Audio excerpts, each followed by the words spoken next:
बिस्मिल्लाहिर्रहमानिर्रहीम। अस्सलाम वालेकुम नाज़रीन इकराम, मैं हूं मखदूम शहाबुद्दीन और आप देख रहे हैं मेरा फेसबुक और यूट्यूब चैनल। उम्मीद करता हूं आप सब लोग बखैर वाफियत होंगे और जहां भी होंगे अपने अहले खाना समेत खुश भी होंगे और महफूज भी। नाज़रीन इकराम, इमरान खान के लिए अमरीका से अब तक की सबसे बड़ी खबर आ चुकी है और बिलाखिर अगले चंद घंटों में डोनाल्ड ट्रंप एडमिनिस्ट्रेशन किस तरह से कप्तान के मामले पर, इमरान खान की कैद के मामले पर और जो कुछ पाकिस्तान में हो रहा है उस सब पर अपनी जो खामोशी है वो तोड़ने जा रही है। इस हवाले से एक तहलका खेज दावा है जिस पर बात करनी है। साथ ही साथ निजाम की दौड़ें लगी हैं और बहुत कुछ रुकवाने की कोशिशें भी साइमल्टेनियसली हो रही हैं। तो इस हवाले से कुछ डिटेल्स हैं जो आपके सामने रखूंगा। इसके साथ ही साथ पाकिस्तान तहरीक इंसाफ में रंदा फिरने वाला है। अब यह नहीं हो सकता कि आप सिर्फ और सिर्फ चंद ट्वीट्स करके साइड पे हो जाएं और आप इमरान खान की मज़ाहमती सियासत में प्रैक्टिकली हिस्सा न लें और पाकिस्तान तहरीक इंसाफ में भी रहें, लीडिंग पोजीशन में भी हो।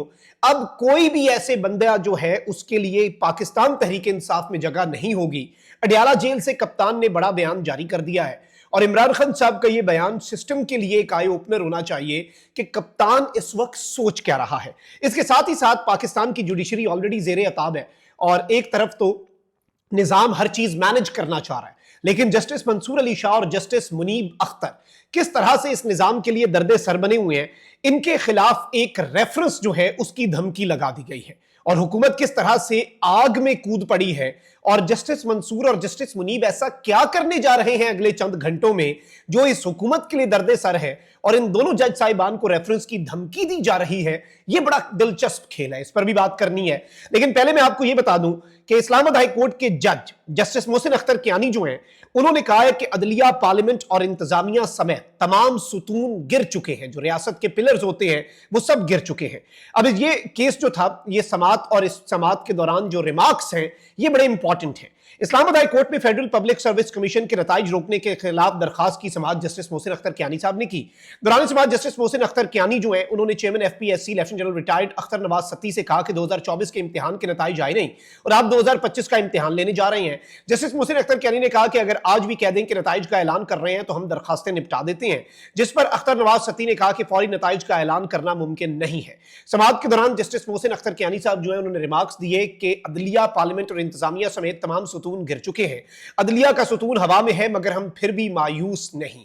अब नाज़रीन इकराम, जस्टिस मोहसिन अख्तर कियानी ने ये रिमार्क्स दिए, ये फैसला तो महफूज कर लिया, लेकिन अब इस सब के ऊपर स्पीकर कौमी असम्बली जो है, उन्होंने इस्लामाबाद हाई कोर्ट के जज के रिमार्क्स को पार्लियामेंट पर हमला करार दे दिया है।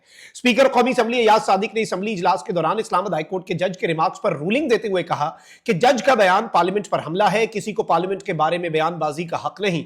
स्पीकर अयाज सादिक ने विफाकी वजीर कानून को हिदायत की कि मुतल्लिका जज को यह पैगाम पहुंचाएं कि पार्लियामेंट सुप्रीम है। स्पीकर ने मजीद कहा कि इलेक्शन कमिश्नर की तायुनाती के हवाले से हुकूमत और अपोजिशन को मैंने अलग अलग खतूत जो हैं वो लिख दिए हैं।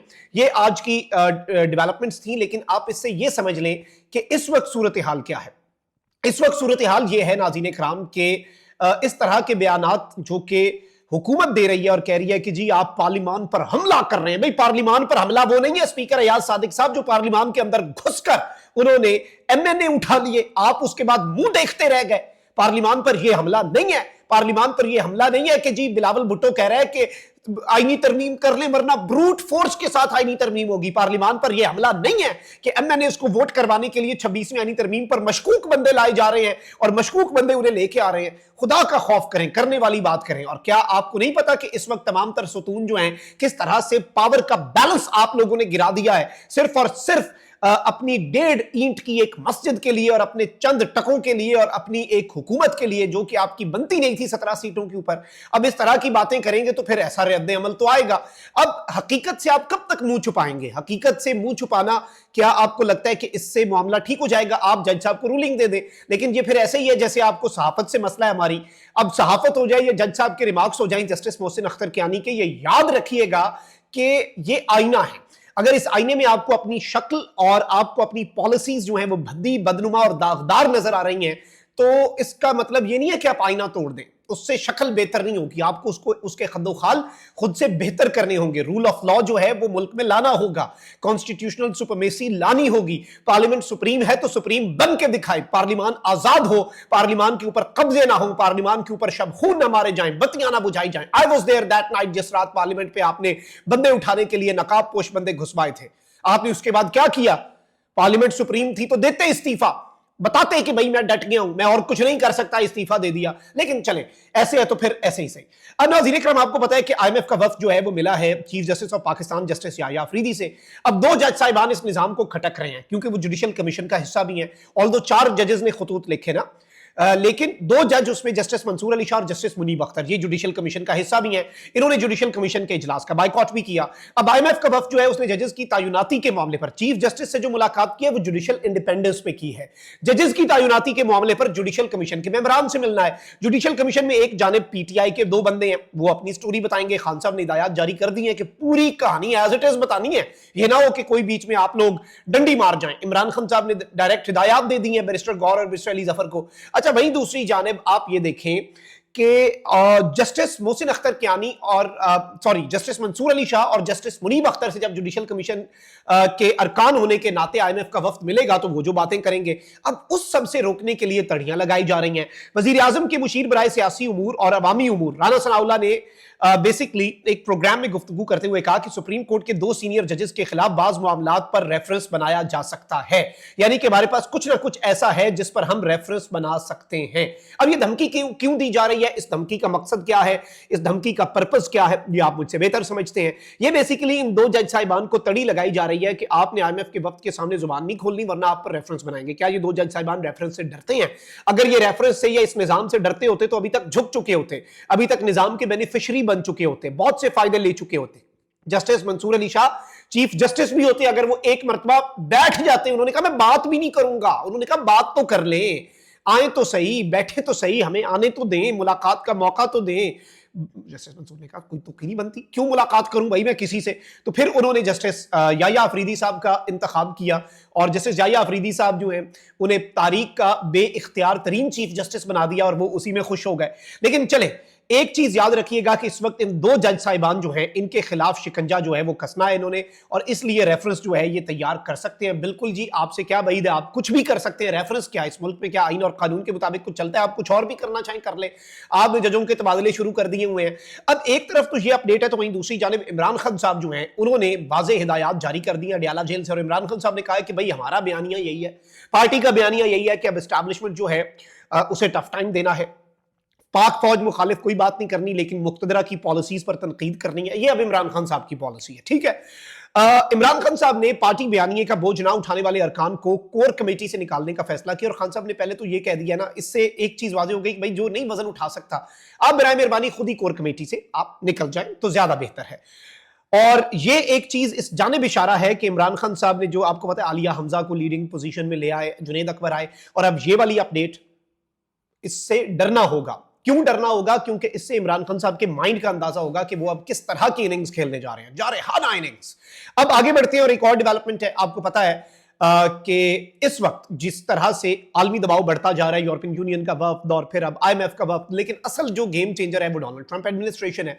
जो विल्सन ने एक खत लिखा डोनाल्ड ट्रंप को, और वो खत जो है वो अब व्हाइट हाउस में पहुंच चुका है। और ये जो खत है, अब ये अमेरिका का जो व्हाइट हाउस है उसमें ओवल ऑफिस, जो कि पोटस का, president of the United states का ऑफिस है, और उस ऑफिस के अंदर जो रेजोल्यूट डेस्क है प्रेसिडेंट का, उस पर ये फाइल पहुंच चुकी हुई है। अब यहां पर जरा ये बता रहे हैं कि अमेरिका से कोई बहुत बड़ा सरप्राइज आ सकता है। अब ये सरप्राइज रोकने की तैयारियां भी हैं। देयर इज चांस कि अमेरिका से, ट्रंप एडमिनिस्ट्रेशन की तरफ से पहली मर्तबा कोई बाज़ाब्ता तौर पर इमरान खान साहब के हवाले से बात आ जाए, बड़ा बयान आ जाए, या फिर इवन जो विल्सन या दीगर जो लोग हैं उनके जो खतूत हैं उनके जवाब ही दे दिए जाएं। लेकिन लॉबिंग शुरू कर दी गई है, कुछ बड़े तगड़े दोस्त ममालिक को शामिल किया जा रहा है इसमें, और कॉल्स जो हैं वो करवाई जा रही हैं। कुछ जरा ये क्लेम कर रहे हैं कि जो बयान आने वाला है हिफाजती इकदाम के तहत पहले ही उसे रुकवा दिया जाए, लेकिन द नेक्स्ट 48, मैं वैसे टाइमलाइंस देने का कोई आदी नहीं हूं, आपको पता है कि मैंने कोई डेट आज तक नहीं दी खान साहब की रिहाई की और ये सब, मैं बड़ा रियलिस्टिक आदमी हूं। इसलिए मैं साथ ये कह रहा हूं ना कि बयान जो आने के इम्कानात हैं अगले 2-3 दिन के अंदर, वो बयान रुकवाने के लिए भी काम शुरू हो चुका है। और यह भी चांस है कि वो बयान जो है उसे डिले, लेकिन होनी को कौन टाल सकता है। IMF का वफ्द आया ना, खबर दी हमने, आपने जियो पे तरदीद जारी करा दी कि IMF कह रहा है, हमने वफ्द नहीं भेजा। रात को वजारत खजाना को मुंह की खानी पड़ी और कहना पड़ा IMF का वफ्द आया हुआ है। अब चीफ जस्टिस से भी मिल रहा है, सबसे मिल रहा है, सब लाइन हाजिर किए हुए IMF वालों ने। यूरोपियन यूनियन का नुमाइंदा खुसूसी बराए इंसानी हुकूक आया और उसने आके एलामिया जारी किया कि मैंने आपके चीफ जस्टिस, आपके चीफ ऑफ आर्मी स्टाफ और आपके सारे वज़रा के साथ मुलाकात में बता दिया है कि भाई GSP+ स्टेटस को लाइटली मत लो, सबसे ज्यादा फायदा उठाने वाला मुल्क आपका है। अब अनफॉर्चुनेट बात है कि मेरे मुल्क का वजीर आजम एब्सोल्युटली नॉट नहीं कह सकता, मैं क्या करूं भाई, मेरा वजीर आजम तो कहता है बेगर्स कांट बी चूजर्स, तो अब हम क्या करें, झुकना तो पड़ेगा क्योंकि हमारा वजीर आजम ये कहता है। हमारा वजीर दिफा कहता है वेंटिलेटर लगे हुए हैं हमारी इकोनॉमी को, वेंटिलेटर तो उतरेगा तो काम खराब हो जाएगा, तो जिसने वेंटिलेटर लगाया उसकी बात माननी पड़ेगी। तो अब माने बात, डरे हुए हैं, दौड़ें लगी हुई हैं, लॉबिंग फर्म जाहिर हो रही हैं, तल्लुकात निकाले जा रहे हैं, कॉलिंग खड़काई जा रही हैं, तल्लुकात के ऊपर सिफारिशात करवाई जा रही हैं, करवाएं सिफारिशें और एंजॉय करें फिर। और फिर एंड पे वही बात है, इफ यू, वो जो आपका काजी कहा करता था, if you can not withstand the heat you should not be in the kitchen, तो छोड़ दें किचन। हमने बहुत ख्याल रखे। अल्लाह निगमान, पाकिस्तान जिंदाबाद।